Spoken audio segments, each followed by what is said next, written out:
आज की क्लास में कुछ रूल्स के बारे में बात करेंगे। अब रूल्स की बात जब आती है वो क्यों जरूरी है, क्योंकि कुछ स्पेसिफिक वर्ड्स हैं अंग्रेजी बोलते वक्त जो काम आते हैं, पर वो रैंडम से वर्ड नहीं है जिसको आप कहीं भी इस्तेमाल करें। इनको इस्तेमाल करने के लिए पर्टिकुलर रूल्स होते हैं, पर्टिकुलर स्ट्रक्चर्स होते हैं जो आपको केयरफुली यूज करने पड़ते हैं। आज की क्लास में सब कुछ जानेंगे। क्लास को शुरू करते हैं। आप देख रहे हैं समृद्धि इंग्लिश अकेडमी। मैं हूं प्रीति मैम। सब्सक्राइब करके बेल नोटिफिकेशन ऑन कर दीजिएगा। और अब चलिए क्लास को शुरू करते हैं। मैं सबसे पहले आपको वर्ड से इंट्रोड्यूस करूंगी, उसके बाद धीरे धीरे हम लोग चीजों को सीखेंगे, क्या, कब, क्यों, कैसे।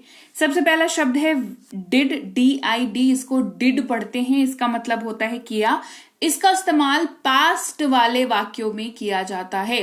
पास्ट के जो वाक्य, भूतकाल के जो वाक्य होते हैं, उनमें इसका इस्तेमाल किया जाता है जहां पर आपका सेंस जो है कुछ करने से संबंधित हो। एक रूल जो इसके लिए आपको याद रखना होगा, दैट इज कि डिड का इस्तेमाल आप किसी के भी साथ कर सकते हैं। किसी के भी साथ जब मैं कहती हूं, मेरा मतलब होता है जो सब्जेक्ट है वाक्य का, I, you, we, they, he, she, it और किसी भी नाम, है ना। ये सब्जेक्ट मेजरली यही वाले यूज होते हैं, सब्जेक्ट्स मोस्टली हमारी बातचीत में, तो इनके साथ यूज होता है। इसके अलावा जो और थोड़े बहुत हैं उनके साथ भी ये यूज हो जाता है, ठीक है। डिड इस्तेमाल आपका मेन वर्ब के तौर पर भी होता है, इंटेरोगेटिव वाक्यों में भी होता है और नेगेटिव वाक्यों में भी होता है, ठीक है। मेन वर्ब के तौर पर यूज होगा, इंट्रोगेटिव यानी कि सवाल पूछने वाले जो वाक्य होंगे उसमें यूज होगा, नेगेटिव यानी कि नो, ना, नॉट, नहीं वाले जो वाक्य होंगे उनमें भी ये यूज हो जाएगा। मेन वर्ब में जो इसका स्ट्रक्चर फॉलो होगा वो ये वाला होगा, ठीक है। क्या होगा, बहुत सिंपल है, subject plus did plus other words. मतलब सब्जेक्ट जो है वाक्य का वो लिखोगे, उसके बाद डिड लिख दोगे, उसके बाद जो भी उस वाक्य में बचा हुआ है वो सब का सब अदर वर्ड्स की श्रेणी में आ जाएगा, ठीक है। ये मेन वर्ब का यूजेज हो गया। तो रूल तो सेम ही रहेगा, है ना। वो आई, यू, वी, दे के साथ यूज होने वाला rule will be same. Interrogative की बात करें अगर, यानी कि सवाल पूछने वाले शब्दों की जब बात, वाक्यों की जब बात करें, तो वहां पर आपको डिड को पहले लिखना होगा, उसके बाद सब्जेक्ट लिखना होगा। देखो नॉर्मली क्या होता है ना कि ये वाले सीन में डिड मतलब जो हमारा डिड है वो आगे आ जाता है, सब्जेक्ट बेसिकली सेकेंडरी हो जाता है, बाद में चला जाता है। उसके साथ आपको वर्ब के पहले रूप का यूज करना होगा। एक नया इंट्रोडक्शन इसके अलावा इसमें क्या आया कि वर्ब फॉर्म का यूज होगा जब इंटरोगेटिव में होगा, और वर्ब फॉर्म का पहला फॉर्म यूज होगा वर्ब का, ठीक है। उसके अलावा अदर वर्ड्स तो रहेगा ही रहेगा, ठीक है। उदाहरण देख लो, यह तुमने किया, you did it, you did it. यह हमने किया, वी डिड इट। करने की बात हो रही है, देख लो, ठीक है, कुछ करने की बात हो रही है, राइट। अब इंटरोगेटिव देख लो, क्या ये तुमने किया, क्या ये तुमने किया, डिड यू डू इट। यहां पर क्या हो गया, डिड आगे आ गया, सब्जेक्ट यू जो है वो बाद में चला गया, और यहां पर कुछ करने का जो पहला फॉर्म है वो डू होता है, तो वो वर्ब का पहला फॉर्म आ गया, और इट अदर वर्ड्स हो गया हमारा, ठीक है। क्या ये उन्होंने किया, did they do it, did they do it. Clear हो गई बात। क्या मैंने पढ़ाई की, डिड आई स्टडी। उसने पढ़ाई नहीं की, ही डिड नॉट स्टडी। यहां पर डिड के साथ नॉट का प्रयोग जब भी वाक्य में हो वो नेगेटिव वाक्य हो गया, राइट। तो उसने पढ़ाई, देखो अगर होता ना उसने पढ़ाई की तो कहते ही डिड स्टडी, क्लियर। उसने पढ़ाई नहीं की, नहीं ऐड हुआ तो नॉट ऐड हो गया, ही डिड नॉट स्टडी। यही डिड नॉट जो है शॉर्ट होकर के डिडंट बन जाता है, कोई अलग अलग सा चीज नहीं है वो, ठीक है। डिडंट को ही तोड़ करके डिड नॉट लिखते हैं, या कह लो डिड नॉट को जोड़ करके डिडंट लिखते हैं, ठीक है, सिंपल। डिड जो है वो किसी काम को जोर डाल करके कहने के लिए इस्तेमाल होता है, और subject plus did plus V1 plus other words का इस्तेमाल, ये वाले स्ट्रक्चर का इस्तेमाल जो है वो होता है इसके साथ, ठीक है। ये कौन सा इस्तेमाल मैं आपको बता रही हूं, जहां पर आपको डिड का इस्तेमाल वर्ब के साथ दिखेगा। वह पढ़ता तो था, ही डिड स्टडी, है ना। ये उन तीनों से अलग है। यहां पर क्या हो रहा है, जोर डाल करके कुछ आप कह रहे हैं। वो पढ़ता तो था, ही डिड स्टडी। वे लोग काम करते तो थे, डिड वर्क, है ना। जोर डाल करके किसी चीज को हम लोग कन्वे कर रहे हैं। अगला शब्द है हमारे पास, डिड का स्टोरी खत्म हो गया यहां पर, ठीक है। अगला शब्द हमारे पास है वॉज, जो कि अगेन पास्ट में यूज होता है, लेकिन इसके कुछ लिमिटेशंस है जो कि डिड में नहीं थे, इसके हैं। वॉज का इस्तेमाल आप उस वाक्य के अंत में कर सकते हो, उस वाक्य में कर सकते हैं जिसके अंत में था या थी हो, हिंदी के केस में। इस्तेमाल ये आई, ही, शी, इट और किसी भी नाम के साथ ही होता है, ठीक है। ये इसकी लिमिटेशन है। स्ट्रक्चर ये फॉलो करता है subject plus was plus other words basic वाले वाक्यों में। इसके अलावा वॉज का इस्तेमाल उन वाक्यों में भी होता है जिसके अंत में रहा था या रही थी, कॉन्टिन्यूअस वाले वाक्य हैं ये, है ना। वो वाले वाक्यों में, पास्ट कॉन्टिन्यूअस की मैं बात कर रही हूं, वो वाले वाक्यों में भी वॉज का इस्तेमाल होता है। Limitations will be same, I, he, she, it और किसी भी नाम के साथ इस्तेमाल। स्ट्रक्चर यहां पर थोड़ा सा अलग हो जाएगा, subject plus was plus V4 का इस्तेमाल होगा, यानी कि ING वाले वर्ब के फॉर्म का इस्तेमाल होगा। उसके अलावा जो बचा वो अदर वर्ड्स है, ठीक है। जैसे वह एक अभिनेता थे, he was an actor, simple हो गया, subject plus was plus other words. मैं एक चिकित्सक था, I was a doctor, subject plus was plus other words. Clear. अब देखो, वह टहल रहा था, तो subject plus was plus V4, है ना। पार्क अगर होता, वो पार्क में टहल रहा था, तो यहां पर इन द पार्क हो जाता, वो अदर वर्ड्स हो जाता। इस वाक्य में अदर वर्ड्स नहीं है, ठीक है। It is very common, other words हो भी सकता है वाक्य में, नहीं भी हो सकता है, तो घबराने वाली बात नहीं है। वह टहल रहा था, ही वॉज वॉकिंग, रानी पढ़ाई कर रही थी, रानी वॉज स्टडिंग। यहां पर रानी सब्जेक्ट है हमारा, वॉज हमारा लगेगा ही क्योंकि रही थी लगा हुआ है, और स्टडी का V4 होता है स्टडिंग, ठीक है। अब वॉज की बात करेंगे तो वर को आप नहीं छोड़ सकते हो, क्यों? क्योंकि वॉज की जो लिमिटेशंस थी, जहां पे जो सब्जेक्ट के साथ हम लोग उसको यूज नहीं कर पा रहे हैं, उसको फुलफिल करता है वर। वर यूज होता है यू, वी और दे के साथ, जब वाक्य के अंत में थे का इस्तेमाल हो। अगेन ये भी पास्ट में यूज होता है, थे या रहे थे, दोनों में से कोई भी यूज हो, ठीक है। तो सब्जेक्ट प्लस वर प्लस अदर वर्ड्स, ये ऐसे इस्तेमाल होता है नॉर्मल वाले वाक्यों में। कॉन्टिन्यूअस वाले वाक्यों में सब्जेक्ट प्लस वर plus V4 plus other words. देखो, अगर तुम ध्यान से देखोगे वॉज और वर में डिफरेंस सिर्फ इतना है कि वाक्य के अंत में थे या रहे थे, वहां पर था, थी, रहा था, रही थी, ठीक है। ये एक बेसिक डिफरेंस है। दूसरा जो मेजर डिफरेंस है वो क्या है कि was I, he, she, it और किसी भी नाम के साथ इस्तेमाल हो रहा है, वर यू, वी, दे के साथ इस्तेमाल हो रहा है। इसको स्विच नहीं कर सकते, this is very big mistake, आप इसको नहीं करना, ठीक है। वे लोग व्यापारी थे, दे वर बिजनेसमैन। हम वकील थे, वी वर लॉयर्स, है ना। तो सब्जेक्ट प्लस वर प्लस हमारा अदर वर्ड्स हो गया, ठीक है। आप बात कर रहे थे, यू वर टॉकिंग।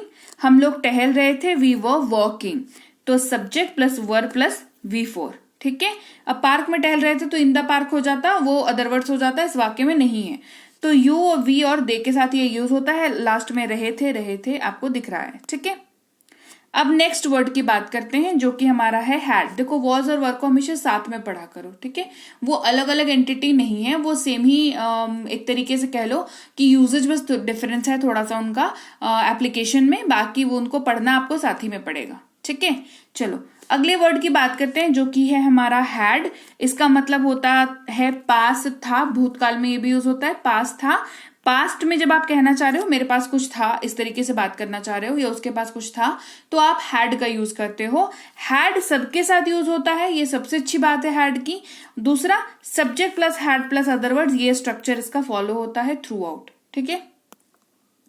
आपके पास एक कार था, यू हैड अ कार। हमारे पास एक कार था, वी हैड अ कार। मेरे पास एक कार था, I had a car. Clear. दूसरा मेथड जो है हैड का, वो है हेल्पिंग वर्ब के तौर पर जब हैड यूज होता है। ये पहले वाला जो मेथड अभी बताया, उसको ऐसे तो ऐसा आपको याद रखने की जरूरत है नहीं, बट हाँ मैं नॉलेज के लिए फिर भी बता दे रही हूँ। वो यूजेज जो है इसका मेन वर्ब का यूज था, ये हेल्पिंग वर्ब का यूज। देखो यूजेज पे ध्यान दो, टर्म्स पे उतना ध्यान दोगे तो अंग्रेजी नहीं बोल पाओगे कभी भी, ठीक है। तो फिर भी मैं बता देती हूँ कि सो दैट कि कुछ लोग होते हैं कि हाँ मैम पता रहेगा तो बढ़िया रहेगा। तो वो मेन वर्ब का यूज था, ये हेल्पिंग वर्ब का यूज है, ठीक है। जहां पर आपको वाक्य के अंत में चुका था, चुकी थी, चुके थे या लिया था दिखे, है ना, तो हैड का यूज करेंगे। सबके साथ यहां पर भी ये यूज हो जाएगा, हेल्पिंग वर्ब में भी। स्ट्रक्चर थोड़ा सा अलग हो जाएगा, थोड़ा क्या बहुत अलग हो जाएगा। सब्जेक्ट प्लस हैड प्लस यहां पर वर्ब का इंट्रोडक्शन होगा जो कि हैड के साथ लगेगा तीसरा फॉर्म, तो V3 का यूज होगा। और अदर वर्ड्स अगर वाक्य में है वेल एंड गुड, नहीं है कोई बात नहीं, ठीक है। आप खा चुके थे, यू हैड ईटन, तो यहां पर यू है सब्जेक्ट हमारा, हैड लग गया, ईट का V3 eaten, you had eaten. वे पढ़ चुके थे, दे हैड स्टडीड। हमने पूरा कर लिया था, वी हैड कंप्लीटेड, हम लोग खा चुके थे, we had eaten. Clear? Had been की बात करते हैं, ठीक है।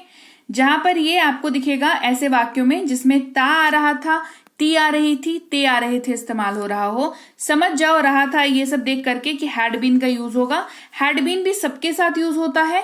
यहां पर आपको सब्जेक्ट प्लस हैड के साथ बीन लगाना है और वर्ब का फॉर्म चेंज कर देना है, वर्ब का V4 यूज करना है, ठीक है। वह पढ़ता आ रहा था, ही हैड बीन स्टडिंग। वे लोग दौड़ते आ रहे थे, they had been running. Clear? मैं पढ़ता आ रहा था, आई हैड बीन स्टडिंग। आप हंसते आ रहे थे, you had been laughing. Clear? अब बात करते हैं अगले शब्द की, जो कि है डू, जिसका मतलब होता है कुछ करना। जब आप कह रहे हो मैं कुछ करता हूं और वे करते हैं, इस तरीके की बात अगर आप कर रहे हो और वाक्य की शुरुआत में आई यू वी दे हो, विजिबल है आपको, आई यू वी दे हो तो डू का यूज कर लें, ठीक है। जैसे मैं ये करता हूं या मैं ये काम करता हूं, I do this work, I do this work. Do का इस्तेमाल इंटरोगेटिव तरीके से सबसे ज्यादा होता है, ठीक है। क्या ता हूं, क्या ते हो, क्या ते हैं, अगर वाक्य के शुरू और अंत में आपको दिख रहा हो तो डू जो है वो इंटरोगेटिव तरीके से यूज होगा।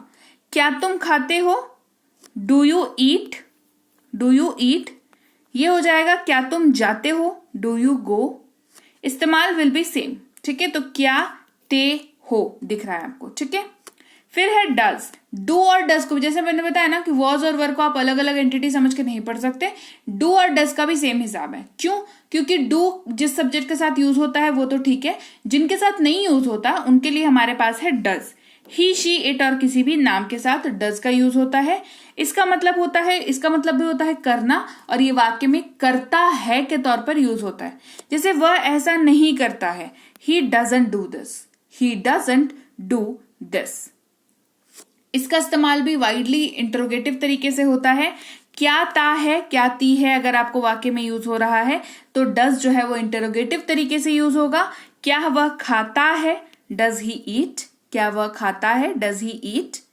अगला शब्द है हमारे पास हैव, जो दिखाता है कुछ रखना या पास होना, लेकिन प्रेजेंट में, ठीक है, प्रेजेंट में, राइट। आईयूवीडे के साथ ये यूज होता है। जैसे मेरे पास एक किताब है, आई हैव अ बुक, आपके पास एक किताब है, you have a book. Clear? Very simple.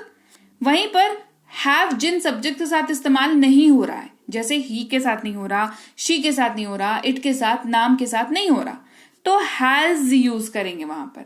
इसका मतलब भी सेम होगा, रखना या पास होना, लेकिन प्रेजेंट में। उसके पास एक किताब है, ही हैज अ बुक, उसके पास एक किताब है, अगर फीमेल के लिए यूज कर रहे हैं तो शी हैज अ बुक। इतना ही बेसिक डिफरेंस है इन दोनों में, हैव और हैज में भी सेम वही वाला was were, have has, do does वाला है। तो लीजिए भाई, ये थी आज की क्लास। तो क्लास अगर आप यहाँ तक देख रहे हैं, इसका मतलब है कि आप बहुत सीरियस हैं अंग्रेजी बोलने को लेकर के, और यकीन मानिए ये क्लास आपके बहुत काम आएगी अंग्रेजी बोलने को लेकर के। तो क्लास कैसी लगी कमेंट करके मुझे जरूर बता दीजिएगा। क्लास को लाइक और शेयर तो आपने कर ही दिया होगा। आप देख रहे हैं समृद्धि इंग्लिश अकेडमी, मैं हूं प्रीति मैम। सब्सक्राइब करके बेल नोटिफिकेशन भी फटाफट से ऑन कर दीजिए। इसके अलावा हमारी जो ऐप है समृद्धि इंग्लिश अकेडमी, सेम नाम से ऐप है, वहां पर आपको बेसिक से प्रो स्पोकन इंग्लिश का कोर्स, इंग्लिश राइटिंग का कोर्स जिसमें आप अंग्रेजी लिखना सीखते हैं, इंग्लिश ग्रामर का कोर्स, इंग्लिश रीडिंग का कोर्स आपको मिल जाएगा ऐप पर। इसके अलावा अंग्रेजी पढ़ने में अगर दिक्कत आती है, स्पेलिंग्स में दिक्कत आती है, तो ये अंग्रेजी पढ़ने का रामबाण ट्रिक, ये जो किताब है ये अमेजॉन पर अवेलेबल है। आप सिंपली इस बुक का टाइटल यहां से देख करके आप अमेजॉन पे सर्च करके इस बुक को अपने घर पर कैश ऑन डिलीवरी के साथ भी मंगवा सकते हैं। इसके अलावा अगर आपको ई बुक्स की जरूरत है, तो चाहे वो वर्ड मीनिंग की ई बुक हो, टेंसेस की हो, आपके स्पोकन इंग्लिश की हो, ग्रामर की हो, या मिनी स्पोकन इंग्लिश स्ट्रक्चर्स की हो, जो कि क्विक रिवीजन का आपको मौका देती है, क्विक समझने का आपको मौका देती है, ये सारी की सारी ई बुक्स जो है हमारी ऐप पर अवेलेबल है। ऐप में जाकर के आप इनको इजीली वहां पर ले सकते हैं। इसके अलावा हमारी क्लास, हमारी पेड क्लास या किसी भी तरीके की अंग्रेजी को लेकर के समस्या अगर आपको आ रही है, तो इस नंबर पर व्हाट्सएप मैसेज करके आप हमारे साथ संपर्क कर सकते हैं, हमारे ग्रुप में जुड़ सकते हैं। और इस किताब को मंगवाने के लिए भी आप सिंपली इस नंबर पर व्हाट्सएप मैसेज करके भी इस किताब को अपने पास मंगवा सकते हैं। और हमारा ऐप कुछ ऐसा दिखता है गूगल प्ले स्टोर पर, वहां पे आपको यहाँ पर इंस्टॉल कर लेना है ऐप को अपने मोबाइल पर। इसके अलावा व्हाट्सएप का ग्रुप हमारा जरूर ज्वाइन करके रखें, रोज की फ्री क्लासेस आपको मिल जाती हैं। टेलीग्राम का चैनल हमारा जरूर ज्वाइन करके रखें, वहां पर भी आपको क्लासेस मिल जाती हैं, कुछ इंपॉर्टेंट अनाउंसमेंट होता है वो भी आपको पता चल जाता है, और ऐसे आप जो है अंग्रेजी के संपर्क में बने रहते हैं। तो thank you so much for watching आज की क्लास को। मैं आपसे मिलूंगी आपकी अगली क्लास में। Till then thank you so much for watching. Stay tuned to Sanreet English.